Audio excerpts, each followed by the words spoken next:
Bien, ahora les voy a hablar un poco acerca de la relación hospedador-parásito en la infección con Hymenolepis nana. Simplemente para recordar, hay dos formas evolutivas. En el ciclo directo la forma evolutiva infectante es el huevo, en el ciclo indirecto la forma evolutiva infectante es la larva. El caso más frecuente es que la forma evolutiva infectante sea el huevo. ¿Okay? Entonces, la infección con Hymenolepis nana o la himenolepiasis es mucho más frecuente en niños que en adultos. De hecho, a partir de los 15 años de edad se hace una parasitosis rara. ¿A qué se debe esto? Bueno, eso se debe fundamentalmente a dos factores. Primero, a medida que la persona va creciendo, va mejorando sus hábitos de higiene.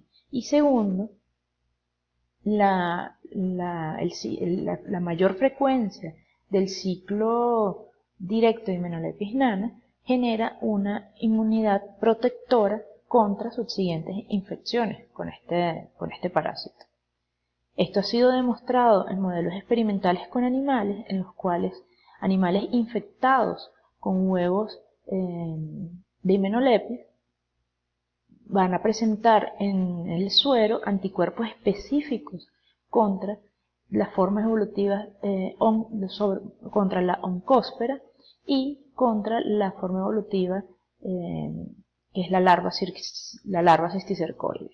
Mientras que aquellos animales que son infectados de manera experimental con la larva cisticercoide, cuando se analiza el suero, no presentan anticuerpos. Entonces, esto, sumado al hecho que las personas, que a medida que pasa el tiempo, después de los 15 años, los individuos presentan menos esta enfermedad, es lo que lleva a pensar a los investigadores que sí, que efectivamente la respuesta inmunitaria protege contra la infección contra Hymenolepis nana. ¿Okay? Bien, ahora, ¿qué consecuencias trae la activación de la respuesta inmunitaria? Bueno, la activación de la respuesta inmunitaria trae como consecuencia que se va a impedir la penetración de la oncósfera en la mucosa intestinal, y en el caso en el que la oncósfera logre penetrar y desarrollarse en larva cisticercoide, esta va a ser eliminada. Adicionalmente, vamos a tener entonces en el tejido presencia de células efectoras como eosinófilos y mastocitos que evidencian una actividad de la respuesta inmunitaria. Todo esto va a traer como consecuencia una sintomatología. ¿Siempre va a traer una sintomatología? No. En la mayoría de los casos, o lo más común es que los pacientes sean asintomáticos. ¿De qué va a depender la aparición de síntomas? Va a depender, por una parte, de la edad del individuo, ya que en niños menores de 10 años es más frecuente la aparición de síntomas. ¿Y de qué otra cosa va a depender la aparición de síntomas? De la carga parasitaria. Si tenemos un individuo con una alta carga parasitaria, entonces va a ser más frecuente la aparición de los síntomas. Estos síntomas son dolor abdominal, diarrea alta o diarrea acuosa, hiporexia, vómitos y en algunos casos malnutrición. Toda esta sintomatología va a desaparecer una vez que es eliminado o erradicado el parásito. Desde el punto de vista histológico, se va a observar una alteración de la mucosa intestinal, la cual se va a observar congestionada. Por supuesto, todo esto como consecuencia del proceso inflamatorio, del daño generado por la oncósfera al penetrar ayudándose con sus ganchos y las enzimas líticas, lo cual entonces es un daño mecánico y un daño tóxico, y sumado a esto la respuesta inmune que se inicia por la presencia de este parásito y por el daño que él ocasiona. Entonces, desde el punto de vista histológico, vamos a tener presencia de infiltrados celulares y pueden aparecer pequeñas úlceras si estamos hablando de parasitemias muy altas o de altas cargas parasitarias. También el paciente puede tener eosinofilia, que es variable, que puede estar entre 4 y 15% de eosinófilos. En esta tabla podemos entonces observar otros síntomas que pueden aparecer, sin embargo los más frecuentes son dolor abdominal, cefalea, evacuaciones líquidas y meteorismo. Ahora, en esta lámina nos vamos a detener un poco y vamos a explicar cómo es la respuesta inmune contra el parásito. Esto puede ser equivalente a otros elementos, ¿okay? a otros parásitos intestinales. Entonces, una vez que la oncósfera penetra y se transforma en larva cisticercoide, ¿qué está sucediendo allí?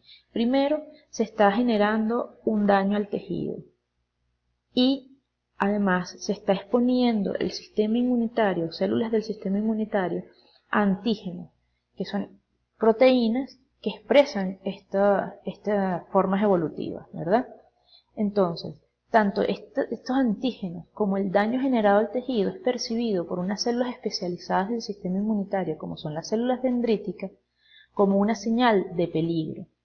Esto va a traer como consecuencia que estas células dendríticas maduren, ¿verdad?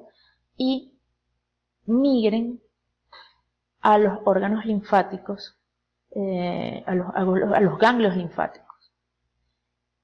Allí van a interactuar con las células T vírgenes y van entonces a polarizar la respuesta inmunitaria hacia una respuesta tipo Th2, donde va a tener un papel fundamental la generación de IL-4, que es una citocina, característica de este tipo de respuesta, ya que la aparición de esta citocina no solo promueve y mantiene la respuesta hacia Th2, sino que bloquea la aparición de otro tipo de respuesta inmunitaria.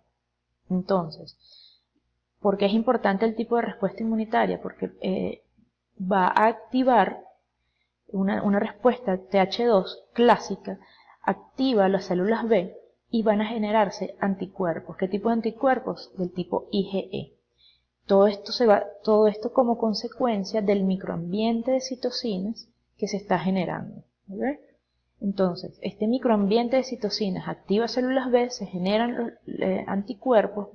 Estos anticuerpos se pueden unir a células como los mastocitos y basófilos a través de los receptores Fc, y ahora entonces estas células, como lo vemos acá, ¿verdad?, están armadas con un anticuerpo que les va a permitir reconocer de manera específica antígenos que son expresados, fíjense, aquí se los dibujé, que son expresados en la superficie de la larva cisticercoide o de la oncósfera. Bien, además de esto, también se va a promover la migración de eosinófilos. Entonces, eosinófilos, basófilos y mastocitos van a infiltrarse en el tejido, van a reconocer la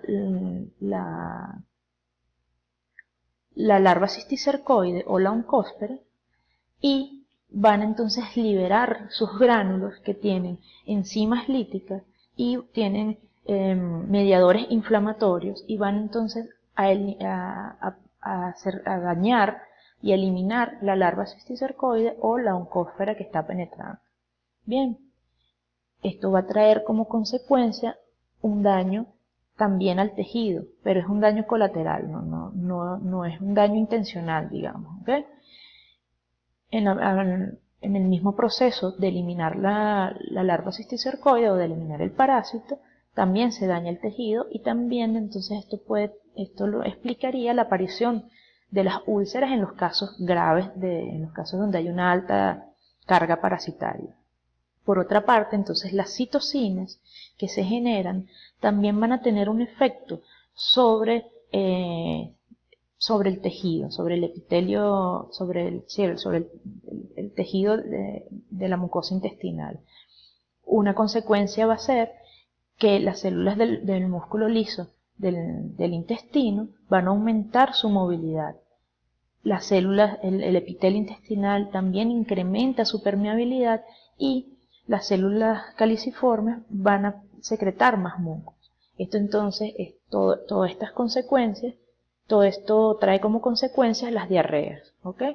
Entonces, en este esquema podemos ver, en esta imagen podemos ver cómo el daño generado por el parásito o por la larva cisticercoide y Encofera activa la respuesta inmunitaria, pero como también la respuesta inmunitaria juega un papel importante en lo que es la sintomatología, en el caso de que el paciente presente sintomatología. ¿Ok? Quiero destacar que en el caso de Hymenolepis nano es muy eficiente la respuesta inmunitaria y por eso se genera protección contra este parásito. Muchísimas gracias. Allí están mis correos. Cualquier duda, escriban.